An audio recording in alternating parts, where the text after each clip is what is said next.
Welcome to Your Gal Friday, a podcast about female leaders, innovators, and rule breakers. Each week, your hosts, Kate and Phoebe, will shine a spotlight on an amazing gal and talk about what we can all learn from her. Brought to you by Gal's Guide to the Galaxy. Welcome to Your Gal Friday. I'm Kate Chaplin. And I'm Phoebe Freer. Today, we are talking about a hard-working gal who created a hair care line that made her one of the most successful African-American business owners of her time. She was an entrepreneur, a philanthropist, and an activist. Get ready for the amazing life and legacy of your gal, Madam C.J. Walker. This was so exciting. I actually had no idea how awesome Madam C.J. Walker was before this. I never really knew about her at all. But at the same time, when I Googled her given born name was Sarah Breedlove. Right. And I actually do recognize that name, but I still cannot place why. I feel like I've seen that name before, but I'm not sure. I don't know. But it's interesting. It's been fun researching her and learning more about her. And it was just like, she was so much more fun than I anticipated, to be quite honest. But I knew nothing of her, so, I mean... Blank slate going in and excitement all the way through. Pretty much. I was like, oh, this is so fun. Oh, yeah, it was cool. It was cool. Oh, I love it. Well, I mean, I live just outside of Indianapolis. So there's this wonderful Madam C.J. Walker pride that is here. I will admit, though, even though I have lived here, that doesn't mean I knew everything about her. Totally. I mean, I was told that she was the first self-made millionaire, and we will go into that a little bit later. I did know that she sold hair care and that she was very large into philanthropy because I could see her name on buildings. Totally. And our historical society, actually has a lot of references as well. I have even had one of my films screen at the gorgeous Madam Walker Theater, which I absolutely loved that place. It was so gorgeous. So I am really excited to now, because of this podcast, to have learned more about her because she really is an amazingly inspiring woman, and I love her to death. Absolutely. So let's get into it, shall we? We shall.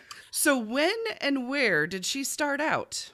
Well, Madam C.J. Walker, as we said, was born Sarah Breedlove on December 23rd in 1867, and she was born near Delta, Louisiana. Her father was Owen Breedlove, and her mother was Minerva Anderson Breedlove. So Madame was one of 6 children, and she had 4 brothers and 1 sister. So, Madame's parents and her older siblings were slaves, but Madame was actually the first child in her family to be born into freedom after the Emancipation Proclamation was signed, which is groundbreaking for her family. So, her mother died in 1872 and her father remarried, but then later he died as well, and then Madame was orphaned at the young age of just 7. After that, she moved to Vicksburg, Mississippi. She started working as a domestic or housemaid when she was very, very young. Still not a slave, but still needing to work really hard and make minimal wages. So just prior to her first marriage, she lived with her sister Lavinia and her brother-in-law Jesse Powell. And Kate, you're going to tell us more about that. I am. Now, when Madame was only 14 years old, she married Moses McWilliams. Now, this was her opportunity to escape abuse by her brother-in-law. So it seems really early, but at the same time, it's also the time period we're talking about. And also, it was to escape that abuse. So, but at age 17, Madame gave birth to a daughter, born Lilia, but later, like her mom, changed her name. This time, though, Lilia added an A and became Lilia. So at the age of 20, Moses died, and her daughter was 2 years old. So the mother and daughter moved to St. Louis, where Madame's 4 brothers were settled there, and they were working as barbers, and she found work as a laundress. Now, during this time, she was having some real trouble with her hair. She not only had dandruff, but her hair was falling out, and she was beginning to actually lose most of it. And she was not alone in this either. Many African American American women would experience this, not only because of infrequent bathing due to lack of indoor plumbing, but also the products that were available contained lye, and they were extremely harmful to the skin. So Madame talked to her brothers, and they tried products that were available, like those that Annie Malone, which was another African American woman entrepreneur, had, but she also started making her own home remedies. So in 1904, Madame started as an agent selling products for Annie Malone, who is the owner of the Poro Company. She learned about the business. She also learned what was working and what wasn't. So for 18 years, Madame and her daughter lived in St. Louis in the 1880s. This was also the beginnings of ragtime music in St. Louis. So it was like the heat of ragtime. So Madame sang at her church, and she fostered relationships with African American women in the church, but also in the National Association of Colored Women. The NACW was started in 1896 by Josephine St. Pierre Ruffin and Mary Church Terrell. Their motto was "Lifting as we climb."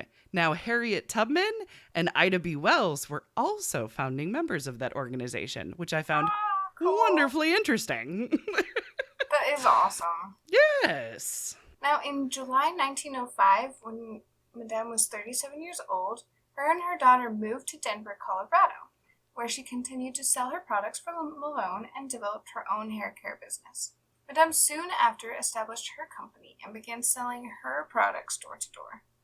In 1906, she married Charles Walker, who was a newspaper salesman. I read on famousinventors.org that they thought it was his idea for Madame to change her name to sound more distinctive. So she took the initials of his name, C and J, and then took his last name. She also added Madame to her title, of course, said to be a nod to the French beauty industry, which was booming across the Atlantic. So this all made her new business name to be Madame C.J. Walker. I think regardless of whose idea it was that she changed her name, it was a really great idea because it really is catchy and it really is all about the branding, and she really succeeded in this. Yeah, absolutely. She did not just succeed because she was in the vacant market. Her goods were both innovative and popular. Through many years of hard work and persistence, and her one-woman company became an international business. So by 1916, the company's annual sales reached a $100,000 mark and employed as many 10,000 agents, which is awesome. That is very cool. Especially for the time period. Like, right. That is crazy. Good on ya. Right? From a one-woman show to 10,000. Like, that's pretty impressive. Right. It's the American dream right there. It really is. Madame Walker trained women to become beauty culturists, while her husband handled the advertising and promotion for the business. She groomed her sales agents, taught them the art of selling, and organized them into local and state clubs, along the same lines as setup of the National Association of Colored Women. In 1906, Madame put her daughter in charge of the mail order operation in Denver, while she and her husband traveled throughout the southern and eastern United States to expand the business. In 1908, Madame and her husband relocated to Pittsburgh, Pennsylvania, where they opened a beauty parlor and established Leela College to train hair culturists, which is also super awesome. They basically opened their own beauty school. Yeah. After closing the business in Denver in 1907, Lilia ran the day-to-day operations from Pittsburgh, while Madame established a new base in Indianapolis in 1910. I wonder what inspired them to travel so much. I feel like Madame never really settled. Like, we're always constantly talking about how she's traveled and where she moved to. Like, she was just, I feel like she's just, once you're on the move, you can't not be on the move. It's a possibility. Yeah. It's very interesting to me. I know I lived in the same place for most of my life until I was like 16 or 15. And then we started moving every 2 years, and now every 2 years I have to move or I feel anxious. Right, you know? exactly. So, the like, gypsy sensibility. Totally. So I'm wondering if, like, that's something that she had, or if it was just good business sense, or I don't know. It's just very fascinating to me Right. to think about these things. And it could be. It could be just a, on the go sort of thing. There's also another variety of factors too that I was kind of thinking about. One factor could be Avon. So now Avon actually started in 1886, so a little bit earlier than the time period we're talking about. Oh. And that was started by David H. McConnell. I don't know that off the top of my head. I did have to look that up. But he was also a traveling salesman and hired women to be sales representatives, similar to what we're talking about with her. Avon started Yeah. back there. I didn't know it started that early. I was like, was Avon around? Because this sounds similar to an Avon type of thing. So I was curious. My pop-up or my great-grandfather was, quote, an Avon lady. They called him the Avon lady. Yes. Oh, yeah. Guys are Avon fantastic. ladies. Yeah, absolutely. Totally. So great. Oh, tell me more, Kate. Yeah. Well, I mean, another aspect of why she did it could also just be the traveling salesman factor. Because we're actually not that far away. I mean, it was my parents' generation where they would still get door-to-door salesmen coming with like a new vacuum or a new cleaner, and they would do a demonstration and try to get you buy stuff from door to door. So it could be part of that too. Gotcha. I kind of go with the theory though that hair is personal, Very, yeah. Just having a bottle of a product on a shelf is not going to sell itself. You don't know how to use it. You don't know what it's really going to look like. You need somebody else to show you what the benefits are or to say, hey, I use this. So I really do think it was really smart because beauty products, especially hair, is word of mouth. It is women telling other women. It really is.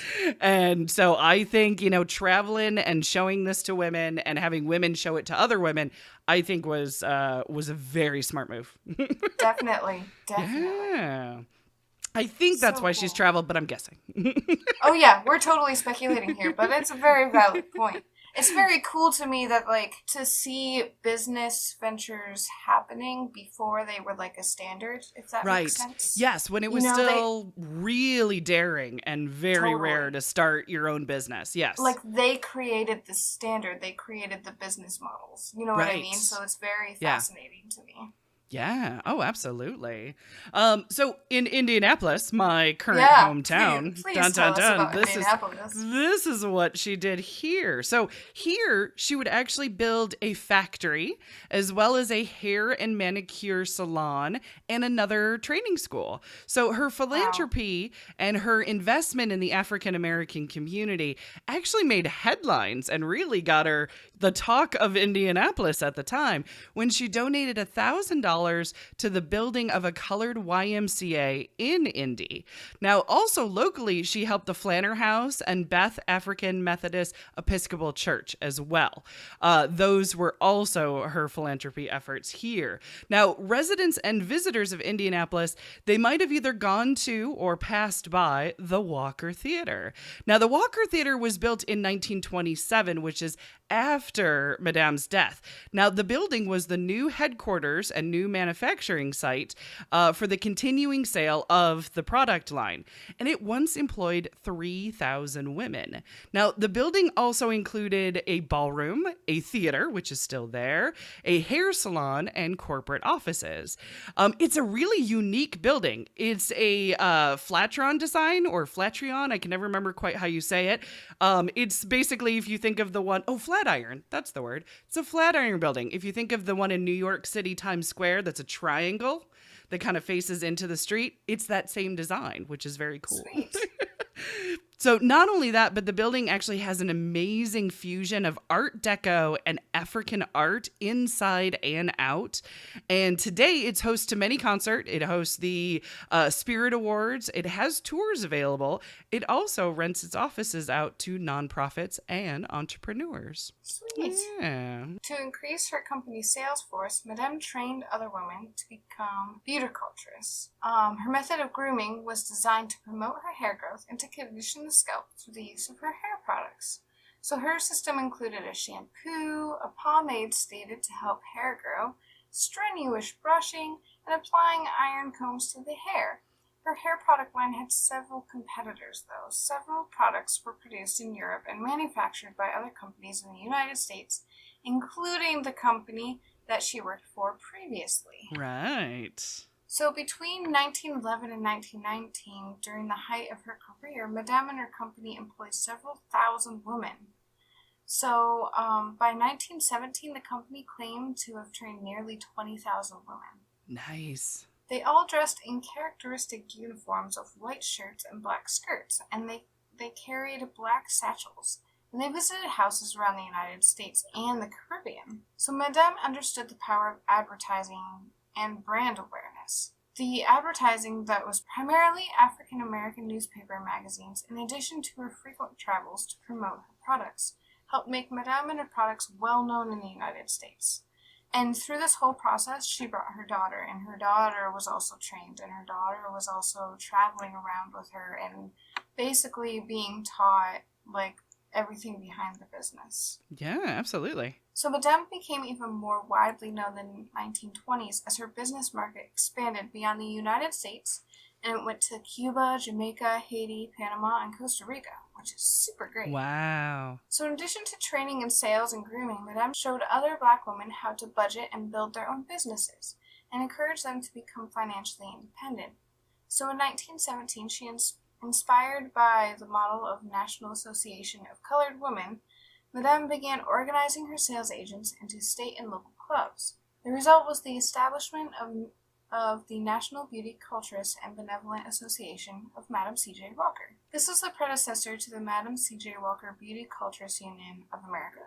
This is mouthful. I'm glad that we started shortening names eventually. Right. Exactly. We got there eventually. This is true. Its first annual conference convened in Philadelphia during the summer of 1917 with 200 attendees. The conference is believed to have been among the first national gathering of women entrepreneurs to discuss business and commerce. So during the convention, she gave prizes to women who had sold the most products and brought in the most new sales agents. She also rewarded those who made the largest contributions to charities and other communities, which foreshadows very nicely to the next steps that she took in her life. Absolutely. So I was excited to learn about Madame's background in beauty and hair care products because one of my good friends, Crystal, is actually also a hairdresser. So I was excited to ask her about Madame C.J. Walker and see if she heard about her. And actually she did. And it turns out that she learned about Madame in beauty school because of the history in cosmetology and the fact that she was a major contributor. Crystal said that it's pretty cool that she made such a big contribution to the industry, and also because she did so well considering the time period she was in. She must have faced a lot of negativity and people thinking she was less than. I think she's amazing, such success. I took the liberty to ask her what she learned from Madame, if anything, and she actually said that it reminds me that there is always something new out there, and you can overcome anything if you try. And I just love seeing that these women are more than just a history book page. You know, storytelling is so powerful, especially when it's a true story and when it's our own life doing the telling. Yeah. Oh, very much so. Well, I actually wanted to research her activism a bit more because I had heard that she was very much into activism. So I'm like, ooh, I want to know.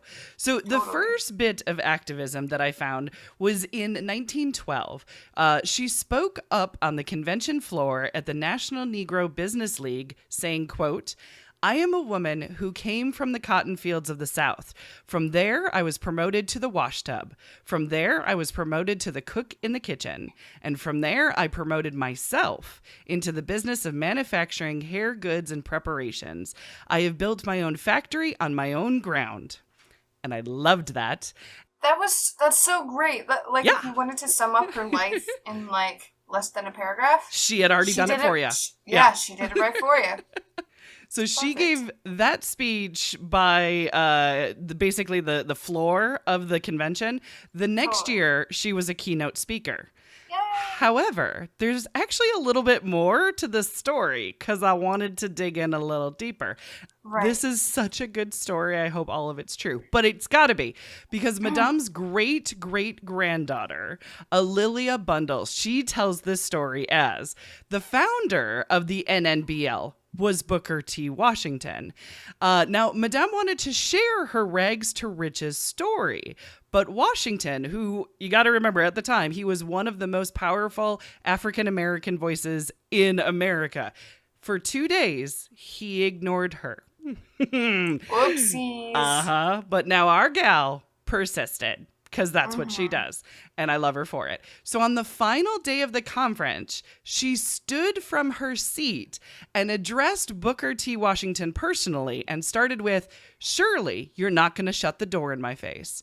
And then said the rest of the quote that I just said moments ago.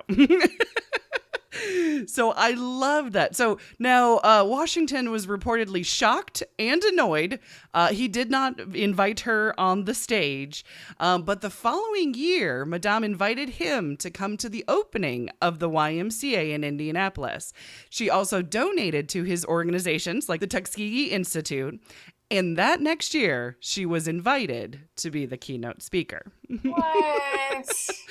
I love the fuller story on it. I mean, one part of it's really great, but the fuller story is like, she got that because she persisted. Totally. And I love it. So when Madame moved to New York in 1916, she actually became more active in political matters. She gave more speeches and lectures that were sponsored by many powerful Black institutions. She joined the NAACP. And she was a member of the 1917 Negro Silent Protest Parade Committee. Another mouthful. But they were sparked by a lynching event that led to the death of 39 African Americans in East St. Louis, Illinois. The silent protest that she helped lead had 8,000 participants. It was amazing. So Madame joined a group of Harlem leaders who visited the White House to present a petition calling for a federal anti-lynching legislation. She also encouraged activism in her agents, as well as giving those awards to those who donated, like you were talking about earlier. And so when it comes to donations, Phoebe, you actually have more on all of her philanthropy. I do. So Madame did not ignore her own community. She actually did everything she could to help the Black community, especially after she already got all the funds and she was very successful and rumored to be a millionaire, even though that's a whole different story. Right. I will go into it in a minute. It's complicated. Totally. Yeah. But let's just say she had adequate funds and she used them to help people, which is so awesome. Yes. As Kate said, she established a branch of the YMCA in Indy. This one's really cool, though. Madame also invested scholarship funds to multiple different institutes, so that other young African Americans had a solid foundation in education. She believed in investing in youth to brighten the future. And Madame was also a patron of the arts and purchased art from the Black community wherever she traveled. So she found as many excuses as she could to help invest in her community and help the Black community thrive like she was thriving. Yeah. Which is just amazing because that's what you do when you're in the middle of a culture or a city or you want to help your community. Yes, absolutely. You invest in your community. You buy local art. You buy local foods, you buy, local that's authors. What you do. Yeah, exactly. Exactly. Yeah. Mm-hmm. So, she was actively trying to do this, which is so great. I love that. So in 1916, Madame moved to New York, where her daughter was. They left the day-to-day operations of the company to her management team in Indy. So in 1917, Madame commissioned the first licensed Black architect in New York City to design her house in New York. So Madame intended for her $250,000 house to become a gathering place for community leaders and to inspire other African Americans to pursue their own dreams. Profits from her business significantly impacted Madame's contributions to her political and philanthropic interests. In 1918, the National Association of Colored Women's Clubs honored her for making the largest individual contribution to help preserve Frederick Douglass's house. So, prior to her death, Madame pledged $5,000 to the NAACP's Anti-Lynching Fund. At the same time, it was the largest gift from an individual that they have ever received as well. Nice. So, Madame gave nearly $100,000 to orphanages, institutions, individuals, And this one hit me hard when I read it, but she even put it in her will to have future net profits of her estate to be donated to charity, which is so great. It keeps going. I love that. It does. It does. I know famous people do this a lot, but it was just like, wow, this is, I don't know, it's so selfless. This one really hit me hard because it's like, wow, she really cared. She could have left it all back either into the company or to her daughter. Exactly. But she was mindful enough to, to divide it up. I mean, exactly. Her daughter got some, the company, stayed alive, but also to keep supporting charities was amazing. Yeah, exactly. It was just, yeah. Yeah, I love it. In 1918, Madame moved to Villa Luaro, not far from the two richest men in history. We're talking John D. Rockefeller and railroad baron Jay Gould. Now, she died in her home a year later. She died of kidney failure and hypertension complications, and she was only 51 years old, and she's buried in Woodlawn Cemetery in New York City. Now, she was considered to be the wealthiest African-American woman in America.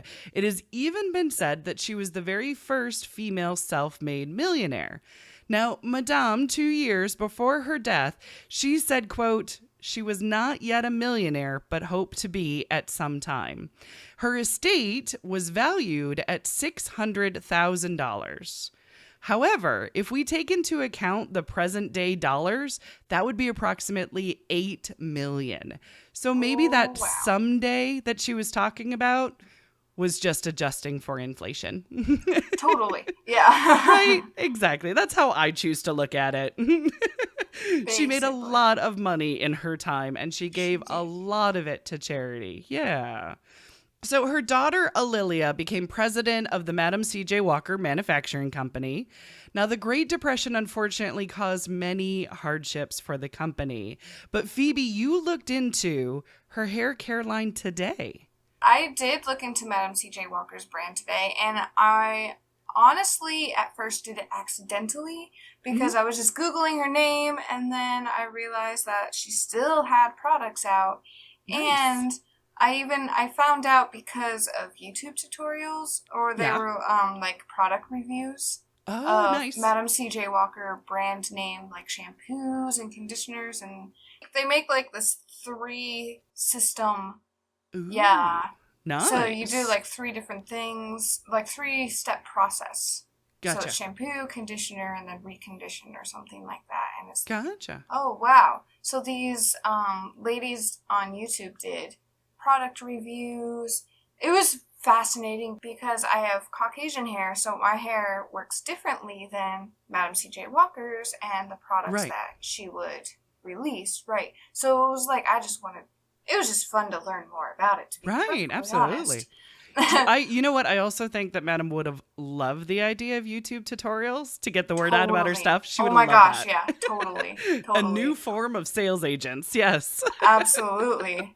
It's awesome. Yeah. So yeah, the brand does still actually exist. You can find her products on Sephora.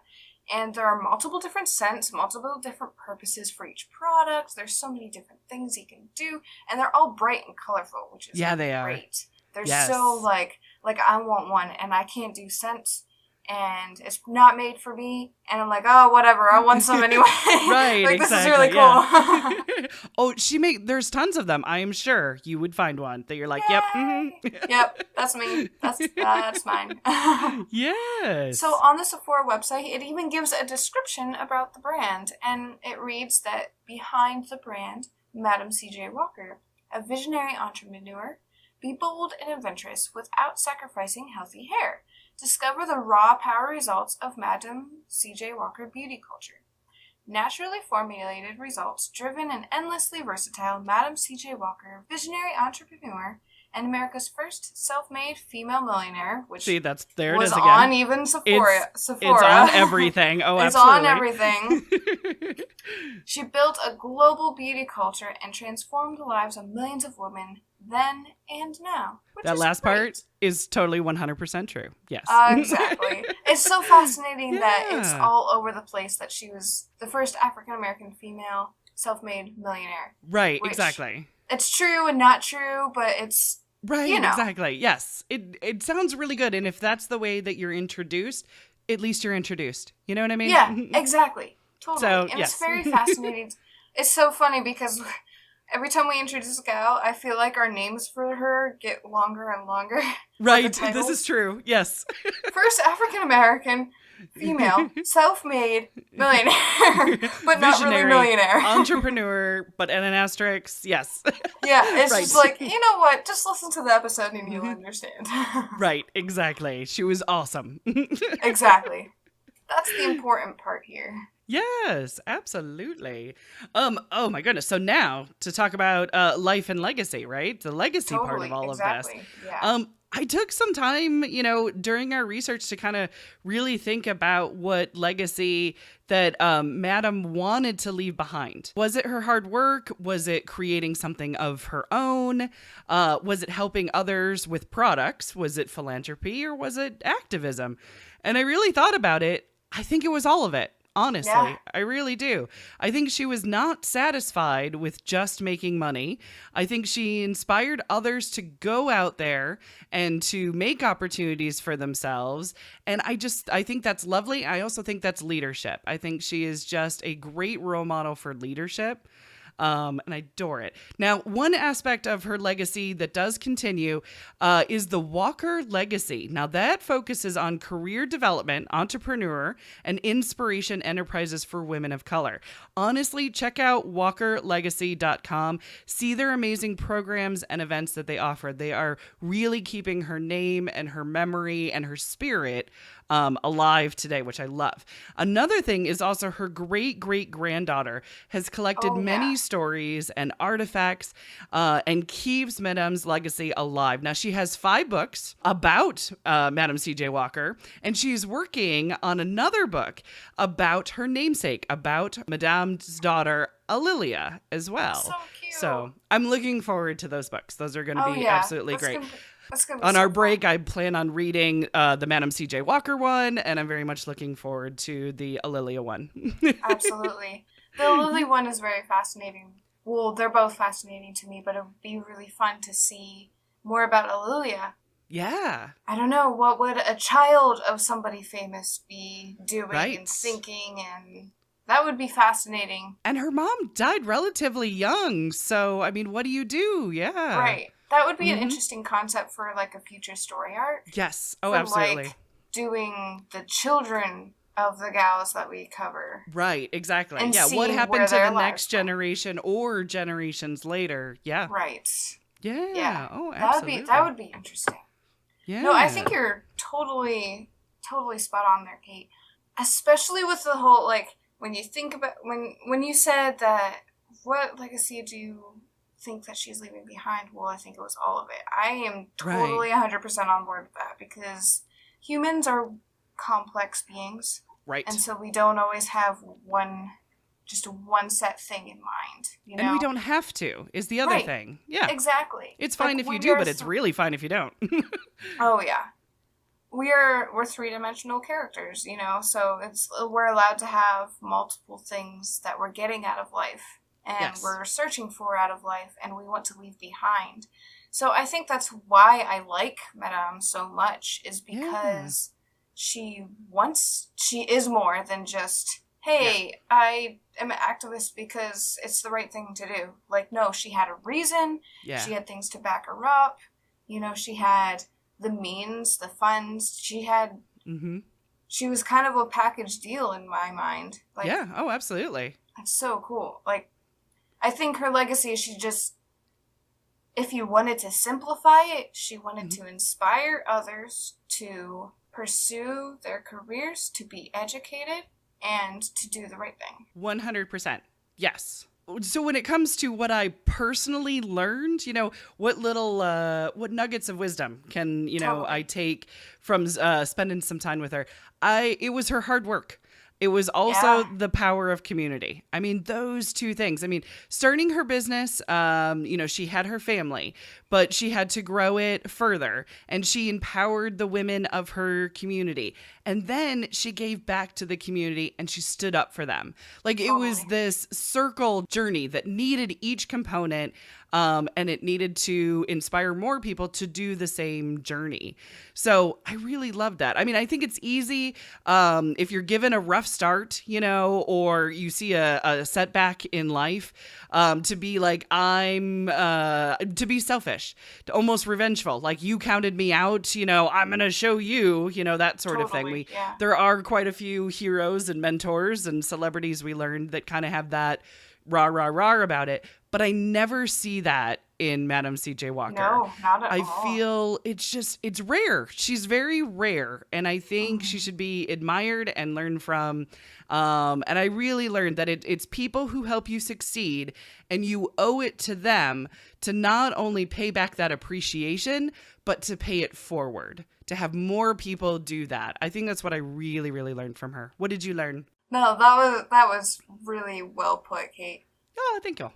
I thought that was very interesting of you to point that out to Kate, because at the end of this episode, I was actually thinking about the support system too, but I was also thinking about how we almost never talk about the husbands because it's on purpose, mainly because we want to focus on the females because they're not highlighted as much, right? Right, yeah. But I found it interesting that a lot of times when we research these gals, either they're single or they have supportive husbands. Like, right. I don't think, to my recollection, that there's any exceptions in the gals that we've covered so far. And if their husband, it's been a quick marriage. Yeah, exactly. Like, Hetty had if like if there six, is but a they were husband, quick. it's not like a lifelong husband. Like, Right, Madam exactly. C.J. Walker was like in her life a significant amount of time, as opposed to like, you know what I mean, as opposed to like a year or two or something like that. Yeah. Oh, absolutely. I observe gals in history and in life right now, Right. that are gals that I would aspire to be like, because I want to be married someday. I want to be, but I also like have a mind of my own. I want to do all these different things. So like, okay, what kind of future husband do I need? That kind of thing. Like, I'm just always thinking about that. Right. So it was very fun to watch C.J. Walker or Madam C.J. Walker, and imagine her husband actually being that supportive person. You know what I mean? Because there's nothing in our research that indicated he was otherwise. Right. And so it's just it's really cool to learn about that and to learn about, okay, these are the types of people to keep in your life. You know what I mean? Partners. Yeah, Totally. 100% partners. Exactly. Yeah. Brilliant. I love it. Well, that wraps it up for us. I do want to give a big thanks to MadamCJWalker.com. Honestly, the information that was on there was a real fantastic resource for us. We use various resources for all of our research. Whenever we had any doubt, we always came back to MadamCJWalker.com. The site uses many of Alilia Bundle's essays and research that she has collected from her great-great-grandmother. And so we leave you with this quote from Madam C.J. Walker. "I am not merely satisfied in making money for myself, for I am endeavoring to provide employment for hundreds of women of my race." For more information about this week's gal, or to check out our previous episodes, visit galsguide.org. To support the show, visit the Gals Guide Patreon page. We've got great perks like behind the scenes, early access, and private live streams. Thank you so much for subscribing to Your Gal Friday.